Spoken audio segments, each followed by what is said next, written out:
برج خلیفہ کی کہانی کا ایک نہایت دلچسپ اور کم بیان کیا جانے والا حصہ اس کا ٹاپ یا اسپائر ہے، جسے عام زبان میں لوگ عمارت کی ٹیل یا آخری نوک بھی کہہ دیتے ہیں۔ برج خلیفہ کا یہ اوپری حصہ نہ صرف خوبصورتی کے لیے بنایا گیا بلکہ اس کے پیچھے انتہائی پیچیدہ سائنسی اور انجینئرنگ راز چھپے ہیں۔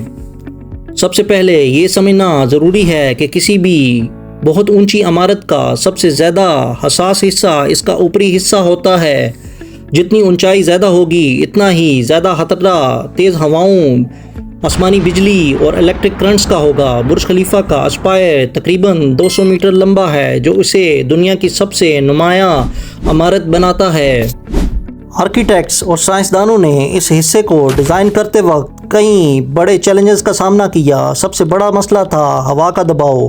جب تیز رفتار ہوائیں اتنی بلند عمارت سے ٹکراتی ہیں تو وہ اسے ہلا سکتی ہیں یا اس میں وائبریشن پیدا کر سکتی ہیں۔ اس مسئلے کو حل کرنے کے لیے اسپائر کو پتلا، مخروطی، ٹیپرڈ اور خاص زاویے پر ڈیزائن کیا گیا۔ جیسے جیسے یہ اوپر جاتا اس کا قطر کم ہوتا جاتا، جس سے ہوا اس کے ارد گرد آسانی سے گزر جاتی اور دباؤ کم ہو جاتا۔ اس کے علاوہ برج خلیفہ کے پورے ڈھانچے میں بٹریسڈ کور سسٹم استعمال کیا گیا، جو 3 بازوؤں پر مشتمل ہے۔ یہی نظام اسپائر کو بھی سہارا دیتا ہے تاکہ وہ تیز ہواؤں میں بھی مستحکم رہے۔ یہ ایک ایسا انجینئرنگ حل ہے جس نے دنیا کی بلند ترین عمارت کو ممکن بنایا۔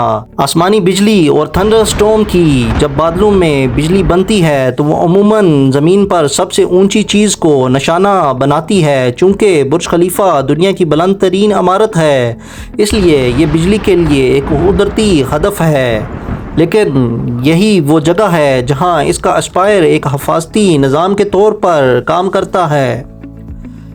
اسپائر دراصل ایک لائٹننگ راڈ کی طرح کام کرتا ہے۔ اسے خاص دھاتی مواد سے بنایا گیا جو بجلی کو اپنی طرف کھینچ لیتا ہے۔ جب بجلی گرتی ہے تو وہ عمارت کے حساس حصوں کو نقصان پہنچانے کے بجائے اس اسپائر کے ذریعے زمین تک منتقل ہو جاتی ہے۔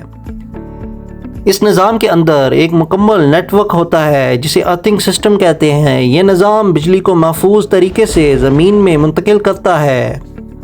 عمارت کے اندر خاص تاریں اور کنڈکٹرز لگائے گئے ہیں جو بجلی کے کرنٹ کو فوری طور پر نیچے لے جاتے ہیں۔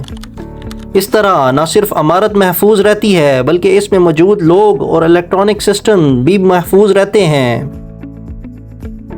ایک اور اہم پہلو اسٹیٹک الیکٹریسٹی ہے۔ اتنی بڑی عمارت میں ہوا کے ساتھ رگڑ کی وجہ سے برقی چارج جمع ہو سکتا ہے۔ اسپائر اس چارج کو بھی خارج کرنے میں مدد دیتا ہے تاکہ کوئی خطرناک صورتحال پیدا نہ ہو جائے۔ دلچسپ بات یہ ہے کہ برج خلیفہ کا اسپائر اندر سے کھوکھلا نہیں بلکہ اس میں اسٹیل کے مضبوط سیکشنز استعمال کیے گئے ہیں۔